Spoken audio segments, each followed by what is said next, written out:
Assalamu alaikum students, this is me Ghulam Mustafa. In this lecture we will discuss about the matching, marriage and Menger's theorem. Let's start from the matching. What is matching? A matching or independent edge set in a graph is a set of edges without common vertices. Or a vertex is said to be matched if it is incident to an edge otherwise unmatched. A matching M that contains largest possible number of edges is called maximum matching.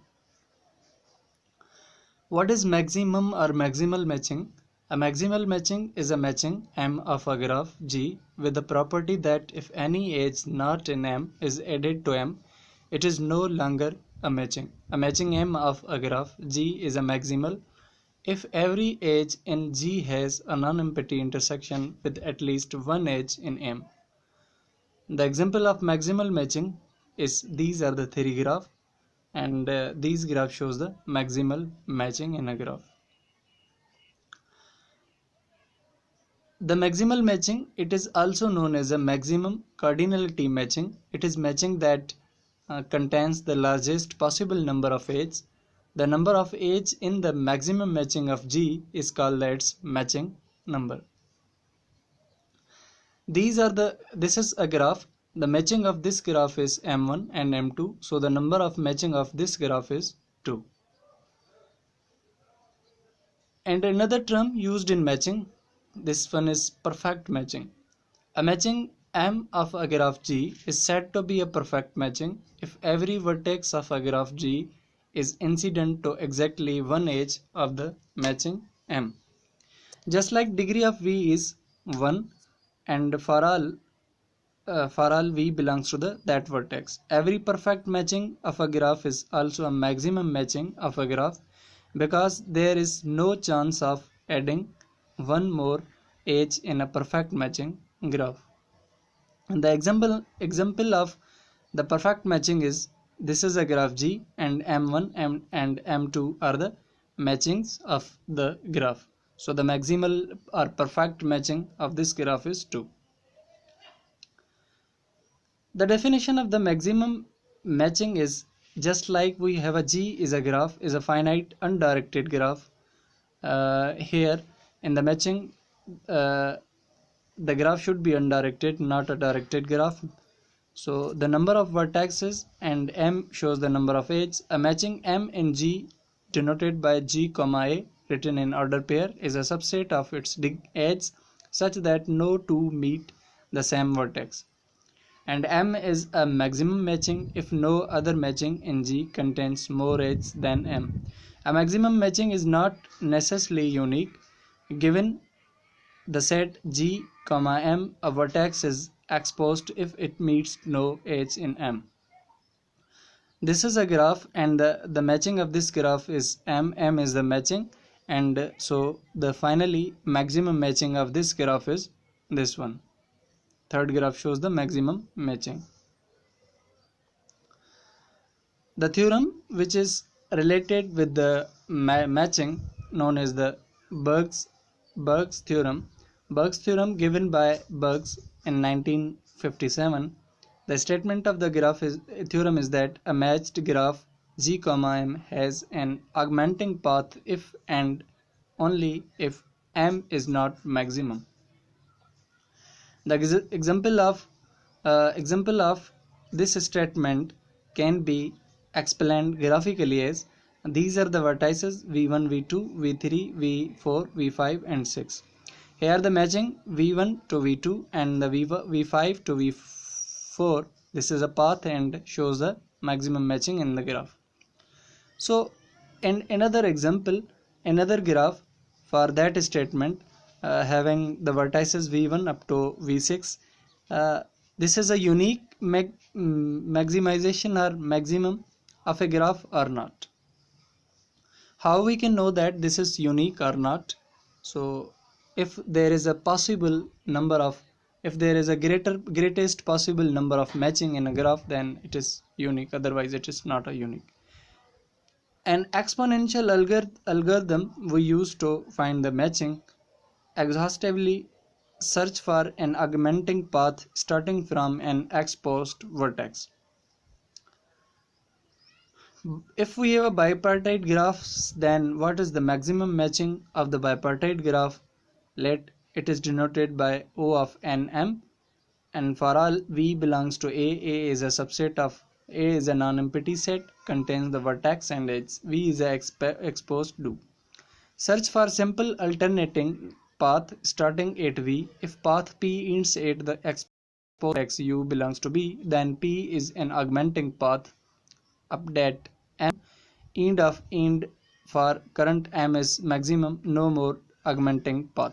This is a path A to the vertex 4 and C, D, E, and 1, 2, 3, 5 are the paths where A, B, C, D, E are the nodes of the bipartite graph. Non-bipartite graph. This is a non-bipartite graph and having a odd cycle. This is the matching for the non-bipartite graph. Edmonds algorithm by 1965. It is denoted by ON cube or ON square. For all V belongs to V, capital V, where small v is exposed to, search for a simple alternating path starting at V, shrink any found blossoms. We will discuss blossom later. If path P ends at an exposed vertex, then P is an augmenting path updated at M.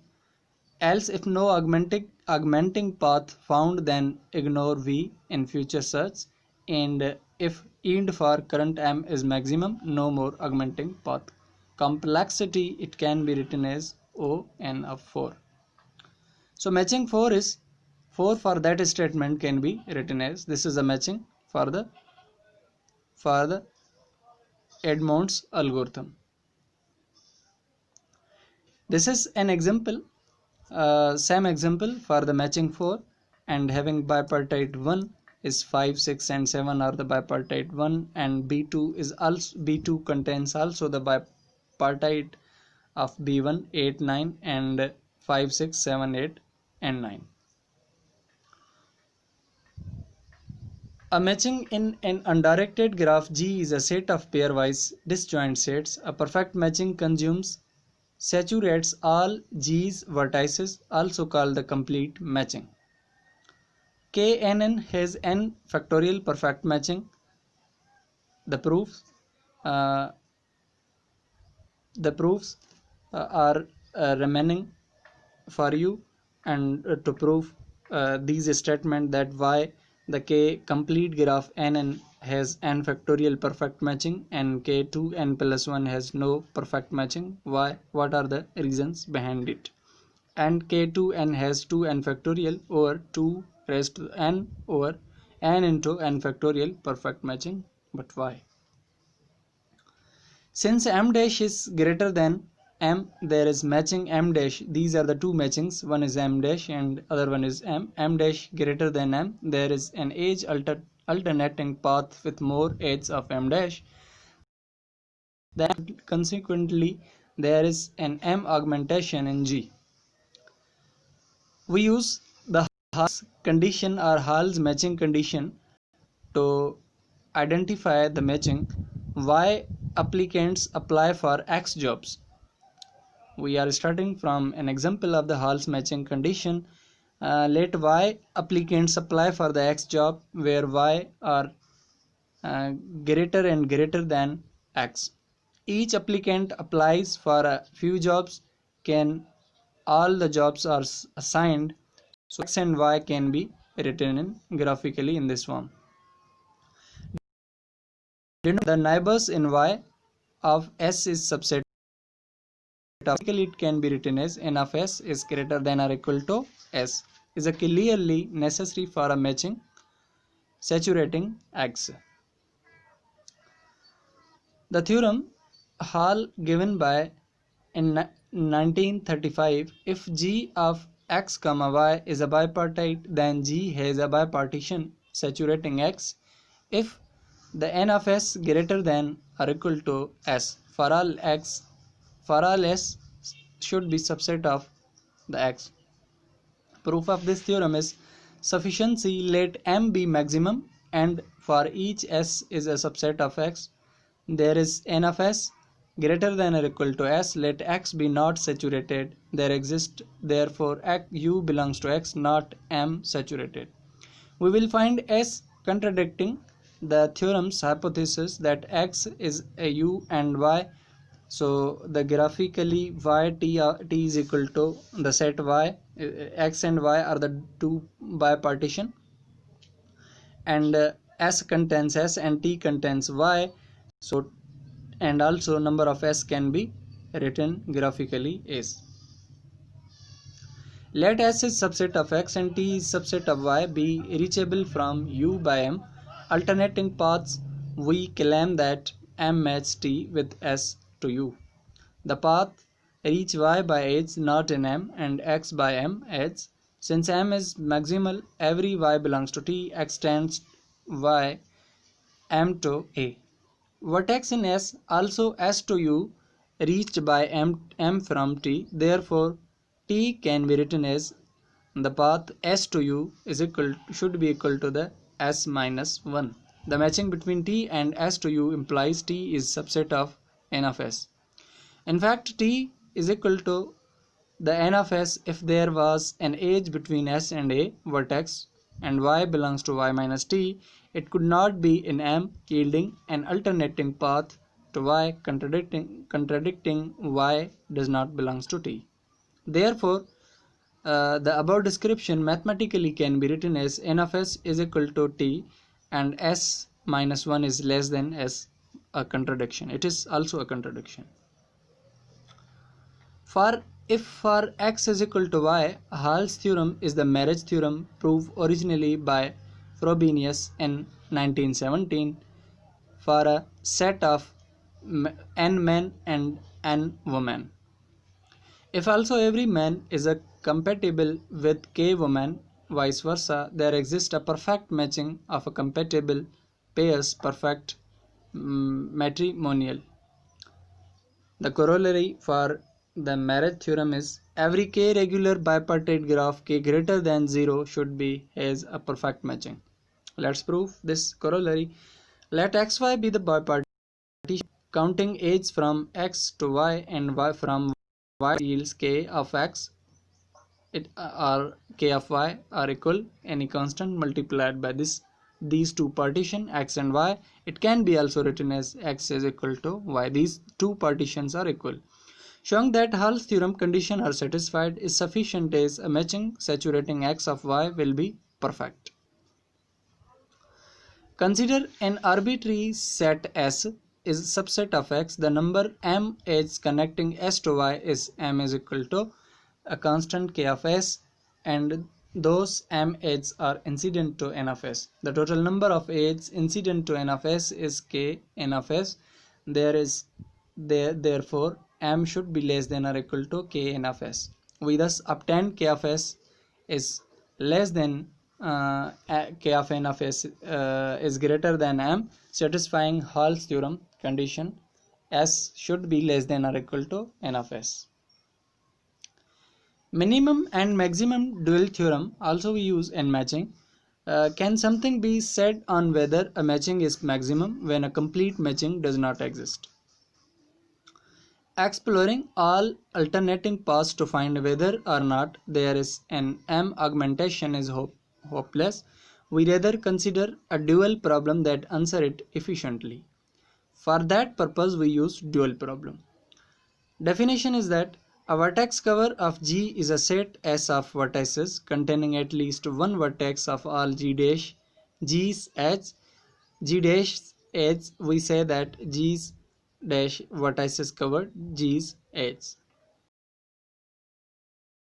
In a matching are covered by a single vertex. The size of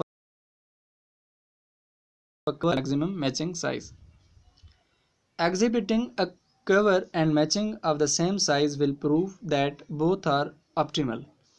Each bipartite graph possesses such minimum maximum equality, but generating graphs not necessarily. So here in the first graph the maximum matching is 2. and in the second graph the maximum minimum cover is 2, bipartite graph is 2, 3.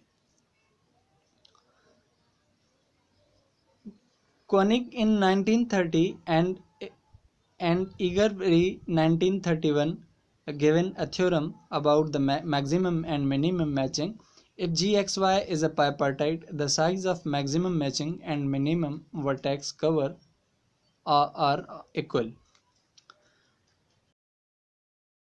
Proof: let U be a G's vertex cover and M a G's matching, there is always U greater than or equal to M or matching, maximum matching. Let U be a minimum cover. We subsequently construct a matching M from U such that U is equal to M. Let R is equal to intersection between U and X and T is an intersection between U and Y.